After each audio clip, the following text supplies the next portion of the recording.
آج کل ہماری نسل چاہتی ہے میں جلدی مالدار بن جاؤں اور مجھے کچھ کرنا بھی نہ پڑے، ایسے ادھر ہینکی پھینکی سے مجھے پیسے مل جائیں۔ اب یہ جھوٹے تھم نیل لگا کر چند لائک لے لیتے ہیں۔ مجھے اتنی دفعہ یہ تھم نیل والے مار چکے ہیں۔ طارق جمیل انتقال ہو گیا، مولانا طارق جمیل انتقال ہو گیا، مولانا طارق جمیل وہ حادثے میں شہید ہو گئے۔ پیر ذوالفقار صاحب اتنی ماشاءاللہ معزز شخصیت ہیں، اور ان کے ساتھ آگے میں نے اتنے گندے گندے دیکھے تھم نیل کے میں شرم سے ڈوب گیا۔ یہ صرف اتنا کو آپ کی غرض ہے کہ یہ کھل جائے اور ہمیں چند پیسے مل جائیں۔ اللہ تعالیٰ حرام میں کبھی برکت نہیں دیتا اور حلال کبھی بے برکت نہیں ہوتا۔ دنیا میں کوئی شارٹ کٹ اللہ نے نہیں بنایا۔ جتنے شارٹ کٹ انسان ڈھونڈتا سب ہلاکت اور بربادی اور بے چینی کا سبب اور ذریعہ بنتے ہیں۔ تو میرے نبی نے فرمایا لا یحملنکم، ہرگز ہرگز کبھی ایسا نہ کرنا کہ رزق کے آنے میں دیر ہو، الا ان تطلبوہ بمعصیت اللہ، اور تم حرام راستوں پہ چل پڑو کمانے کے لیے۔ اللہ کے خزانوں سے اس کی خوشی اور مرضی کے ساتھ صرف اس کی مان کر چلنے سے ملے گا، ویسے نہیں ملے گا۔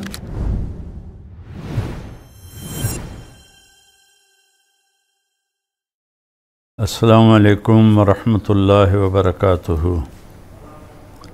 میرے عزیزو،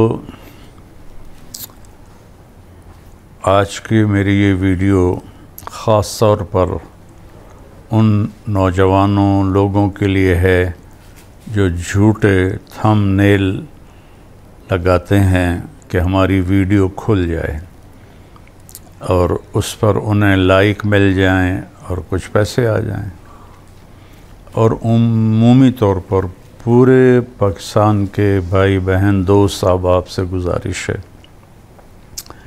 کہ یہ جو طرز عمل ہے یہ جھوٹ ہے، اور جھوٹ سے جو پیسہ کچھ آ بھی جائے تو وہ حرام ہوتا ہے۔ اور اللہ تعالیٰ نے قرآن میں دو لوگوں پہ لعنت بھیجی ہے۔ ایک وہ لعن الذین کفروا من بنی اسرائیل علی لسان داود و عیسی ابن مریم، جن لوگوں نے کفر کیا اللہ نے ان پر لعنت برسائی۔ اولئک یلعنہم اللہ یلعنہم اللاعنون، جو کفر پہ مر گئے، اللہ کا انکار کرتے مر گئے، ان پہ اللہ کی بھی لعنت ہے اور تمام دنیا کے لوگوں کی لعنت ہے۔ اس کے بعد اللہ تعالیٰ نے جھوٹے پر لعنت کی ہے، فنجعل لعنت اللہ علی الکاذبین، کہ جھوٹوں پر اللہ تعالیٰ کی لعنت ہو۔ تو میرے عزیزو، اب یہ جھوٹے تھم نیل لگا کر چند لائک لے لیتے ہیں، لیکن آپ کی وہ کمائی تو حرام ہو جاتی ہے۔ مجھے اتنی دفعہ یہ تھم نیل والے مار چکے ہیں۔ طارق جمیل انتقال ہو گیا، مولانا طارق جمیل انتقال ہو گیا، مولانا طارق جمیل وہ حادثے میں شہید ہو گئے۔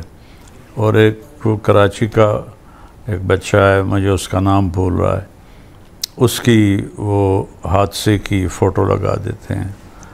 طارق جمیل 49 ارب روپے ان کے ضبط ہو گئے۔ تو طارق جمیل اگر میں ہوتا تو میں اس کو جوتے مارتا۔ یہ صرف اتنا کو آپ کی غرض ہے کہ یہ کھل جائے اور ہمیں چند پیسے مل جائیں۔ تو ایک تو اللہ تعالیٰ حرام میں کبھی برکت نہیں دیتا اور حلال کبھی بے برکت نہیں ہوتا۔ ایک قرآن کی آیت سناتا ہوں، ایک حدیث سناتا ہوں تاکہ میں اپنا فریضہ پورا کر لوں۔ یہ تو ایک قسم کا حرام ہے جو یوٹیوب پہ چل رہا ہے، بازاروں میں بھی چل رہا ہے، دفتروں میں بھی چل رہا ہے، ایوانوں میں بھی چل رہا ہے، عدالتوں میں بھی چل رہا ہے، زمینداروں میں بھی چل رہا ہے، تاجروں میں بھی چل رہا ہے۔ پوری میری قوم جھوٹ کی سیاہی اپنے منہ پر لگا چکی ہے۔ کئی لاکھ اکٹھے کروں تو شاید ایک سچ بولنے والا ہو، اور جو قوم جھوٹ، ظلم اور دھوکہ بازی کا شکار ہوتی ہے، اللہ تعالیٰ انہیں ذلیل کر دیتا ہے، فقیر کر دیتا ہے، محتاج کر دیتا ہے، چاہے وہ مسلم ہو چاہے وہ کافر ہو۔ اور جو قوم سچ، انصاف اور دیانتداری پہ چلتے ہیں، اللہ انہیں عزت دیتا ہی دیتا ہے، چاہے وہ مسلم ہو چاہے وہ کافر ہو۔ غیر مسلم کے لیے یہاں کی عزت تو پکی ہے، آگے تو پھر ایمان پہ فیصلے ہوں گے۔ ہاتھ جوڑتا ہوں، جھوٹ بولنا چھوڑ دو، یہ جھوٹے طریقے استعمال کرنا چھوڑ دو، اللہ بہت ناراض ہوتا ہے۔ ایک آیت سناتا ہوں، ایک حدیث سناتا ہوں تاکہ میں اپنا فرض پورا کر دوں۔ اللہ تعالیٰ 12ویں پارے کے شروع میں کہتا ہے وَمَا مِن دَابَّةٍ فِي الْأَرْضِ إِلَّا عَلَى اللَّهِ رِزْقُهَا وَيَعْلَمُ مُسْتَقَرَّهَا وَمُسْتَوْدَعَهَا كُلٌّ فِي كِتَابٍ مُبِينٍ۔ ترجمہ اس کا بظاہر کیا ہے کہ اللہ تعالیٰ فرماتے ہیں کہ زمین پہ چلنے والے ہر جاندار کا رزق اللہ کے ذمہ ہے، اور اللہ تعالیٰ اس کے عارضی قیام کی جگہ کو بھی جانتا ہے اور مستقل قیام کی جگہ کو بھی جانتا ہے، اور یہ سب کچھ لوح محفوظ میں محفوظ کر دیا گیا ہے۔ اب تھوڑا اس کا ہم تحقیقی جائزہ لیتے ہیں۔ وما من کا جو لفظ یہاں آیا ہے، کلو دابتن بھی کہا جا سکتا تھا، نہیں، وما اللہ تعالیٰ نفی کو پہلے لائے، پھر من دابہ، من کے ذریعے سے اس جہان میں جتنے جاندار ہیں، جتنوں کو آپ سوچ سکتے ہیں، زمین پر، فضا میں، سمندر میں، دریاؤں میں، جنگلوں میں، پہاڑوں میں، صحراؤں میں، غاروں میں، رینگنے والے، چلنے والے، دوڑنے والے، تیرنے والے، اڑنے والے، جتنے بھی ہیں، ما من یہاں ایک ہتھوڑا ہے، جتنے جانور ہیں، الا، ایک ما اور الا کو اللہ تعالیٰ نے جوڑ کر ایک زبردست طاقتور ہتھوڑا ہمارے سروں پہ مارا ہے کہ ان تمام کا رزق علی اللہ رزقہا، رزقہا بعد میں ہے، علی اللہ پہلے ہے، اور پہلے ما من، پھر الا علی اللہ، کہ تسلی دے رہا اللہ تعالیٰ کہ اس کائنات میں جتنے بھی آئے ہیں، آئیں گے یا آئے تھے، سب کا رزق اللہ کے ذمہ، علی اللہ ہے۔ اللہ اپنے ذمے بتا رہا ہے کہ میرے ذمے ہے، کیا ہے؟ رزقہا۔ اب ہر ایک کا رزق ایک جیسا تو نہیں ہوتا، اڑنے والوں کا رزق اور ہے، تیرنے والوں کا اور ہے، انسانوں کا اور ہے، چوپایوں کا اور ہے، پھاڑ کھانے والوں کا اور ہے، سانپوں کا اور ہے، بچھو کا اور ہے۔ رزقہا، علی اللہ رزقہا، ہا کے ذریعے سے بتایا ہے کہ پوری کائنات میں ہر ایک کا رزق ایک نہیں ہے، مختلف ہے، وہ سب اللہ اپنے ذمے لے چکا ہے، اور اللہ کے خزانے کبھی ختم نہیں ہوتے۔ صرف ایک اللہ ہے جس سے مانگو تو خوش ہوتا ہے، نہ مانگو تو ناراض ہوتا ہے۔ دنیا والوں سے مانگو تو ناراض ہوتے ہیں، نہ مانگو تو خوش ہوتے ہیں۔ تو پھر اللہ تعالیٰ اگلی تسلی دے رہا ہے، یعلم، اور وہ ہمیشہ اس کا علم چھایا رہے گا، مستقرہا و مستودعہا، عارضی قیام، مستودعہا، مستقرہا مستقل قیام، مستقل قیام آخرت ہے جہاں ہمیشہ رہنا ہے، مستودعہا عارضی قیام یہ دنیا ہے، اس دنیا میں جو تمہیں چاہیے وہ بھی اللہ کہتا ہے میرے ذمہ ہے، اور جو آخرت میں تمہیں چاہیے وہ بھی میرے ذمہ ہے۔ کل فی کتاب مبین۔ ایک تو اللہ تسلی دے رہا ہے، اور مستقر سے ایک مراد یہ بھی ہے کہ جہاں تم رہتے ہو دنیا میں مستقل، اور مستودع کا مطلب ہے تم سفر میں ہو، حضر میں ہو، کسی جگہ پہ ہو، ان ساری شکلوں میں اللہ تعالیٰ فرماتا ہے میری نظر ہے تم پر، اور تمہیں رزق پہنچانا میرے ذمے ہے۔ آج جو اب یہ لوگ یہ جھوٹے راستوں سے سوچتے ہیں پیسہ آئے گا، اللہ ہم سے کہتا ہے یا ابن آدم من اوصل الیک الغذاء وانت جنین فی بطن امک، میرے بندے ماں کے پیٹ میں تمہیں رزق کس نے پہنچایا تھا؟ آج جو تو یہ کر رہا ہے، جھوٹے تھم نیل لگا رہا ہے، رشوت ہے، قبضہ مافیا ہے، ظلم و ستم ہے، کیا کیا راستے ہیں حرام کمانے کے، میرے رب کی قسم کروڑ دفعہ کھا کے کہتا ہوں حرام کھانے والوں کے گھر میں سکون کبھی نہیں ہوتا۔ اور اس قسم کے دنیا میں کوئی شارٹ کٹ اللہ نے نہیں بنایا، جتنے شارٹ کٹ انسان ڈھونڈتا سب ہلاکت اور بربادی اور بے چینی کا سبب اور ذریعہ بنتے ہیں۔ تو میری ایک گزارش ہے، حلال کماؤ۔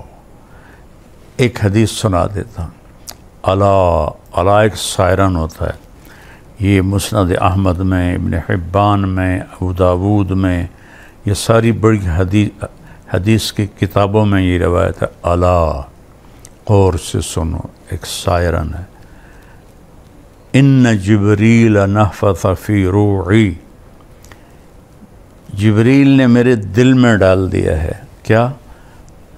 اللہ کا پیغام، ان نفسا لن تموت حتی تستکمل رزقہا، کوئی جاندار مر نہیں سکتا جب تک اپنا مقدر کی روٹی کھا نہ لے، مقدر کا رزق لے نہ لے، اس وقت تک اسے موت نہیں آتی۔ اللہ فیصلہ کر چکا ہے، لہذا کیا کرو؟ فَأَجْمِلُوا فِي الطَّلَب، حلال کماؤ، خوبصورت طلب کرو کا مطلب ہے حلال کماؤ۔ حرام کمانے سے پیسہ جلدی آ جاتا ہے، لیکن وہ ساتھ اپنے بڑے کانٹے لاتا ہے، بڑے دکھ لاتا ہے۔ تو میرے نبی نے فرمایا فَأَجْمِلُوا فِي الطَّلَب، حلال کماؤ۔ اجمل ہوتا خوبصورت طریقے سے کماؤ، یعنی رزق حلال ہو، جھوٹ نہ ہو اور دوسرے حرام چیزیں نہ ہو۔ فَأَجْمِلُوا فِي الطَّلَبِ وَاتَّقُوا اللَّهَ، اور اللہ پاک سے ڈرتے رہو کہ وہ تمہارے حلال حرام دیکھ رہا ہے۔ اور پھر آگے ایک بات فرمائی کہ امتحان کی جگہ ہے، وَلَا يَحْمِلَنَّكُمْ اسْتِبْطَاءُ الرِّزْقِ عَلَىٰ أَن تَطْلُبُوهُ بِمَعْصِيَةِ اللَّهِ، دیکھو اللہ تمہیں آزمائے گا، تھوڑا رزق کو ٹائٹ کر دے گا، تمہیں نظر آئے گا تو کم تا بندہ نہیں پہ کی کریے، شیطان کہے گا جھوٹ دا رستہ، حرام دا رستہ، رشوت، دھوکہ، قبضہ، دو نمبری، یہ سارے راستے ہیں، 2 دن میں مالدار بن جاؤ۔ تو میرے نبی نے فرمایا لا یحملنکم، ہرگز کبھی ایسا نہ کرنا کہ رزق کے آنے میں دیر ہو، الا ان تطلبوہ بمعصیت اللہ، اور تم حرام راستوں پہ چل پڑو کمانے کے لیے۔ یہ آج کی بات میری یوٹیوبرز کے لیے ہے، لیکن میں تو آنسوؤں سے روتا ہوں کہ میرا تو پورا دیس جھوٹ میں چل رہا ہے، تو نہ کارخانے میں طوطی کی کون سنتا ہے، لیکن اگرچہ بت ہیں جماعت کی آستینوں میں، مجھے ہے حکم اذان لا الہ الا اللہ، میرا کام تو ہے صدا لگانا، آواز لگانا، سن کے سیکھ لو یا چھوڑ دو، وہ تمہاری اپنی مرضی ہے۔ تو برائے مہربانی میرے نبی کی بات غور سے سنو۔ میرے نبی فرماتے ہیں کہ لا يحملنکم استبطاء الرزق علی ان تطلبوہ بمعصیت اللہ، اگر رزق آنے میں دیر ہو تو یہ کام نہ کرنا غلط تھم نیل لگا کے لائق آ جائیں، لائق سے پیسے آ جائیں۔ دیکھو آج کل ہماری نسل چاہتی ہے میں جلدی مالدار بن جاؤں اور مجھے کچھ کرنا بھی نہ پڑے، ایسے ادھر ہینکی پھینکی سے مجھے پیسے مل جائیں۔ یہ اللہ نے کبھی نہیں کیا۔ ایسے کرنے والے کبھی نہ عزت پاتے ہیں، نہ سکون پاتے ہیں، نہ موت کے بعد کا آرام پاتے ہیں۔ تو پھر آخری اللہ کے نبی نے بات کی فَإِنَّهُ لَا يُدْرَكُ مَا عِنْدَ اللَّهِ إِلَّا بِطَاعَتِهِ، اللہ کے خزانوں سے اس کی خوشی اور مرضی کے ساتھ صرف اس کی مان کر چلنے سے ملے گا، ویسے نہیں ملے گا۔ ویسے تو اللہ نے فرعون کو کئی سو سال کی حکومت دے دی، جو کہتا تھا انا ربکم الاعلی۔ شداد کو حکومت دے دی جس نے جنت بنا دی عدن میں۔ کتنے لوگوں کو اللہ کے منکرین اللہ نے ان کو دنیا دے دی، لیکن ان کا آخرت تو ناکامی اور ذلت اور تباہی اور بربادی ہے۔ تو میرے عزیزو، رزق حلال کماؤ، اور یہ جو آپ اتنی گندی حرکتیں کرتے ہو، میرے نام کو کبھی مجھے مار دیتے ہو، کبھی مجھے 49 ارب ضبط کر لیے گئے، اس سے کیا ملے گا تمہیں؟ یہ میں اکیلا نہیں ہوں، بیچارے مفتی طارق مسعود کے ساتھ بھی یہی ہو رہا ہوتا ہے، اس کے ساتھ بھی اس قسم کی واہیات لگائی گئی ہوتی ہیں، اور جتنے بھی کوئی مشہور ہیں، پیر ذوالفقار صاحب اتنی ماشاءاللہ معزز شخصیت ہیں، اور تصوف کے اس وقت وہ سرخیل ہیں، اللہ تعالیٰ نے ان کی محبت لوگوں کے دلوں میں ڈال دی۔ ان کے ساتھ آگے میں نے اتنے گندے گندے دیکھے تھم نیل کے، میں شرم سے ڈوب گیا۔ پاگلو، تمہیں شرم نہیں آتی جو تم اتنی بڑی بڑی ہستیوں پر ایسے الزام لگاتے ہو چند ٹکوں کے لیے؟ تو میری گزارش ہے توبہ کرو اور سچ بولو، سچ سے، اور بے فکر ہو جو رزق اللہ دے گا، اللہ کی طرف سے آئے گا، اس سے پہلے مر نہیں سکتے۔ اللہ مجھے آپ کو عمل کی توفیق